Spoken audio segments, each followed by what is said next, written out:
Hola chicos, ¿cómo están? Bueno, este es el segundo video explicativo de filosofía. En este caso vamos a hablar de cómo estudiar la filosofía, cómo analizar a los autores, cómo comprender la historia de la filosofía con tantas ideas diferentes y comprenderlo pero como un todo, no en forma aislada. Hay una conexión de ideas entre toda la historia de la filosofía y todos sus autores. Entonces hay varios puntos que son necesarios de analizar para entender cómo estudiar la filosofía y en realidad también todo el pensamiento del ser humano en general en todas sus distintas corrientes filosóficas.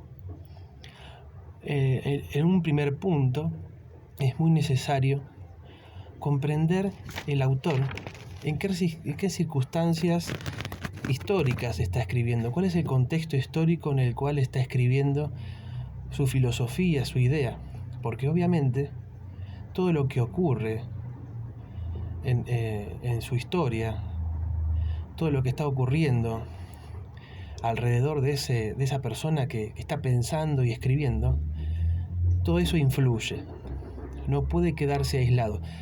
Hay algunos filósofos que intentaron aislarse plenamente para poder escribir de una manera pura, de una manera objetiva, pero es imposible. Entonces hay que tener en cuenta el contexto histórico. Obviamente cada idea de un filósofo hay matices y algunas cosas que tengan que ver con lo que le está pasando en ese tiempo y escribe en consecuencia. Un otro punto importante es, para poder comprender a un filósofo, hay que como amigarse con él, entenderlo, meterse como en su vida, aparte de su contexto histórico, saber bien quién es, en detalle conocer sus obras, sus palabras clave, los conceptos más típicos que utiliza en sus libros, para poder entender por qué escribió de esa manera. Y a partir de ese momento, de todo un proceso de comprender la totalidad del pensamiento filosófico de ese autor, uno puede hacer una crítica y avanzar en el pensamiento general de las ideas. Bueno, otro punto importante tiene que ver con nada de lo que se aprende se puede memorizar y nada más. No sirve. No tiene ningún sentido que repitamos de memoria todo pensamiento nuevo que tengamos, todo autor que estemos conociendo, y más aún en la filosofía. Repetir de memoria y saber de memoria conceptos e ideas filosóficas no nos lleva a ningún lado. Es necesario comprender estas ideas y términos para poder, recién ahí, poder hacer una crítica hacia ese autor o a ese filósofo. Bueno, el siguiente punto, el cuarto.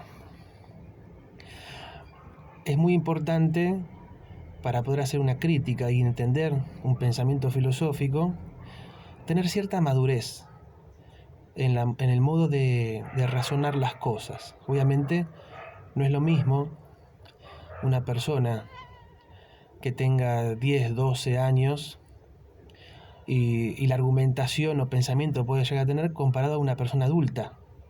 Entonces, para hacer un pensamiento claro, una crítica bien reflexiva, debe haber algún tipo de maduración en el pensamiento humano para poder realizarla.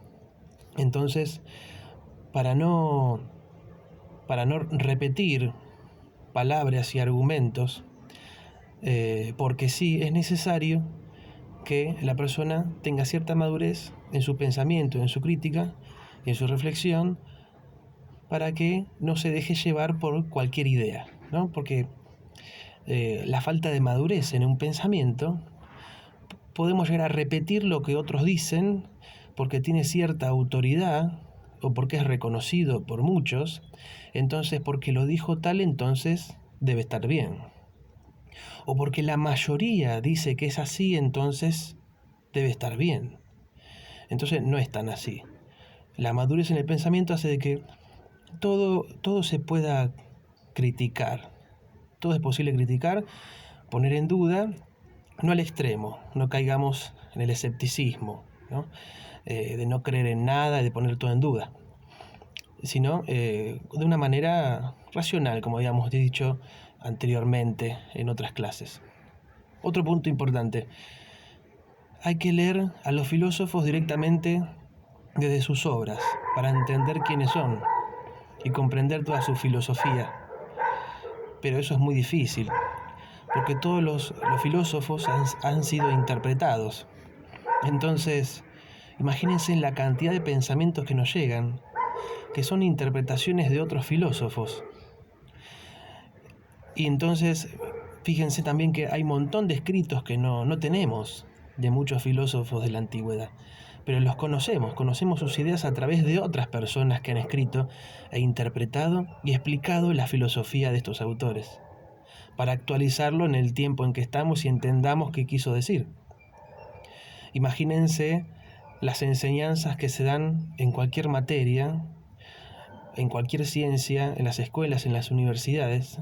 El docente que habla, obviamente que hay un interés detrás y una explicación de ese mismo docente que hace una bajada interpretativa de algún filósofo o alguna idea y puede haber o puede estar diciendo algo diferente a lo que realmente el filósofo quiso decir. Entonces podemos caer en algún error, ¿no? Y el último punto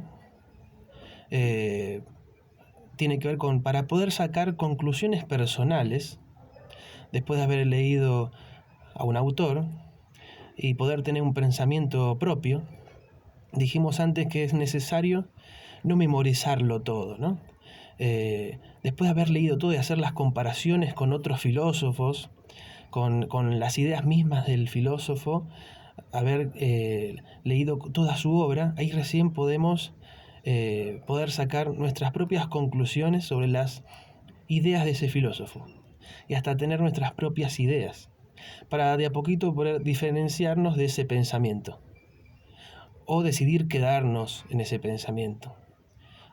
La cuestión es la siguiente: o repetimos lo que otros dicen, o tomamos lo que otros dicen, lo criticamos positivamente y avanzamos en el pensamiento. Porque el pensamiento avanza constantemente.